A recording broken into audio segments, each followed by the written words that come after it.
अस्सलाम वालेकुम 9th class बच्चों, आज हम आपकी बुक से इंग्लिश की बुक से पोइम है द ईगल, इसकी रीडिंग करेंगे।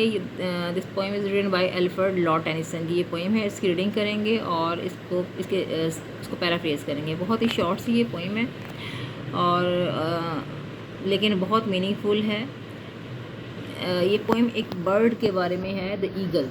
इसमें 2 ही स्टैंजा हैं और ये आपको पता है कि ईगल जो है वो साइन ऑफ, उसको समझा जाता है a symbol of determination, strength and power. और इसमें उसी को ही उन्होंने जो है वो रिप्रेजेंट किया है टेनिसन ने। और एक बहुत ही मीनिंगफुल मैसेज है इसमें ह्यूमन बीइंग के लिए। तो स्टैंजा नंबर 1 है, क्लैस्प कहते हैं होल्ड करना, पकड़ना, स्टक चिमटना। द क्रैक होती है Rocky Cliff.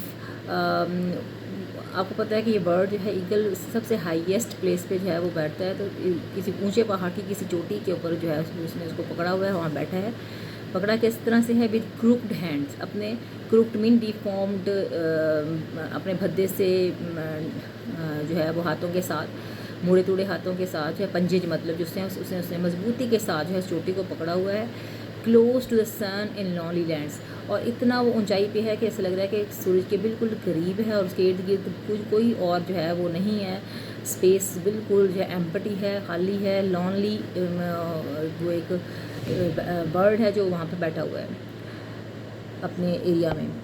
Ringed with azure, और उसके इर्द गिर्द कुछ भी नहीं है। एक ब्लू कलर का जो है, रिंग में हल्का किया हुआ है। एजर वर्ल्ड मतलब ब्लू टाइप शेप का कलर नज़र आ रहा है, मतलब आसमान नहीं उसको चारों तरफ से घेरा हुआ है। ही स्टैंड्स और सेंटर में वो खड़ा हुआ है। इस तरह से दूर से जो है ना उसकी लुक इस तरह से आ रही है। सेकेंड स्टैंड देखिए, ही द रिंकल्ड सी, और नीचे क्या है, नीचे समंदर बह रहा है, उसमें रिंकल्ड मतलब जो लहरें हैं। रिंकल होता है चुनटे पड़ जाना, जैसे कपड़े पे जो है चुनटे पड़ जाती हैं या झुर्रियाँ पड़ जाती हैं फेस पे।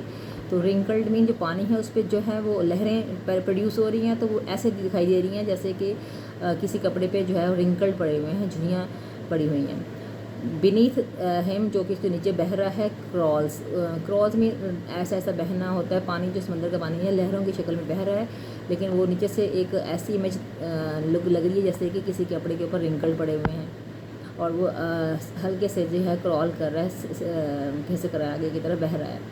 ही watches from his mountain walls, और वो ऊंची उस चोटी की दीवार पे जो बैठा हुआ है वहाँ से वो देख रहा है। ये उसकी शार्प आई साइड को भी, विजन को भी कह सकते हैं। And like a thunder bolt ही फॉल्स, और फिर वो एक बिजली की कड़क की तरह नीचे जो है वो उतरता है, नीचे फॉल्स में नीचे जो है आता है। मतलब जब वो समंदर में नीचे देखता है और उसको अपना कोई प्रे मिलता है, शिकार मिलता है, तो उसको झपटने के लिए वो तेज़ी के साथ, जैसे थंडर बोल्ट होती है बादल गरज के साथ जो रोशनी नीचे आती है, बिजली की तेज़ी के साथ वो जो है नीचे की तरफ मूव करता है। यहाँ पर उसकी पावर ऑफ स्ट्रेंथ है और उसका जो ट्रस्ट है कि अपने पाँवों के साथ ऊंची चट्टान में बैठा हुआ है, ये उसका डिटर्मिनेशन है, उसका इरादा है, उसकी भरोसा है कुदरत पर। और उस दूसरा जो है उसकी पावर है, स्ट्रेंथ है, और अपने शिकार को झपटने के लिए उसकी फुर्ती जो है वो इसमें दी गई है कि एक स्मॉल सा बर्ड ईगल जो है वो कितना जो है वो पावरफुल है दूसरे मखलूक में अगर देखा जाए तो, कंपेयर किया जाए तो। यहाँ पे ह्यूमन बींग्स को भी जो है एक लेसन है ह्यूमन बींग्स के लिए कि इंसान जो है वो तो बर्ड से बहुत बढ़कर है। तो हम जो है अपने फ़ैसलों में, अपने कामों में इतने जो है वो डिटर्मिन्ड नहीं होते। अच्छा, कुछ वर्ड्स हैं उसकी वोकैबुलरी देखने, जैसे क्लैश का वर्ड होता है, क्लैश मीन ग्रैस्प करना, पकड़ना, किसी चीज़ को कैच करना, ग्रिप करना या होल्ड करना। और क्रैग होती है स्टीप रफ्ड रॉक, और क्लिफ को कहते हैं, चोटी को कहते हैं क्रैग। और क्रूक्ड होते हैं बेंड या मुड़े हुए, कर्व्ड, और नारल्ड मुड़े टूटे सी दर्ख्त की छाल होती है। कोई बूढ़ा दरख्त होता है, उसकी जो होते हैं शाखें मुड़ टूट जाती हैं, डिफॉर्म भद्दे हो जाते हैं, ट्विस्टेड मुड़े तुड़े, यानी इसके पंजे इस तरह से जो है वो मुड़े तुड़े से भद्दे से डिफॉर्म्स की शेप में होते हैं। उन्हीं हाथों से वो पंजों से उसने बड़ी मजबूती के साथ जो है पहाड़ी की चोटी को पकड़ा होता है।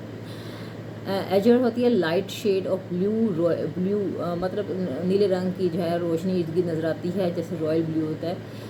वो आसमान को जो है सिम्बलाइज़ किया गया कि उसके इर्द गिर्द आसमान ही है, जैसे इतनी ऊंचाई पर बैठा हुआ है।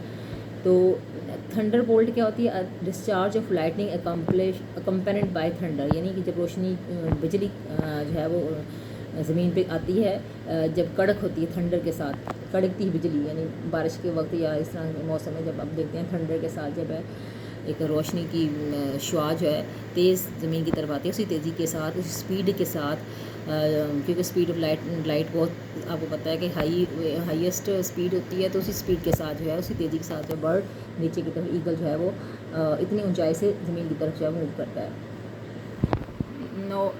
पैराफ्रेजिंग देखेंगे अब इसकी स्टैंडर्ड नंबर 1। पैराफ्रेजिंग में हमने स्टेटमेंट की फॉर्म में ही उसको लिखना होता है, रीराइट करना होता है। द ईगल, फर्स्ट स्टैंडर्ड देखें, the eagle grasps the rocky cliff with this gnarled talons पंजे ही होते हैं, नरल्ड में मुड़े तोड़े, ग्रैस करता है, पकड़ता है रॉकी क्लिफ को, standing on a remote mountain, एक बहुत ही ऊंची जिसको कोई इर्द गिर्द सहारा भी नहीं है ऐसी पहाड़ी के ऊपर, सो हाई इतना ऊंचा कि that it almost seems to touch the sun, ऐसा लगता है कि बिल्कुल आसमान के साथ उसको छू रहा है। Stands there at the centre of the white blue world, और उसके इर्द गिर्द सिर्फ एक ब्लू कलर की दुनिया ही है, रंग है नज़र आता है, और इसके अलावा कोई और नहीं है, बिल्कुल लॉनली क्रिएचर वहाँ पर नज़र आता है।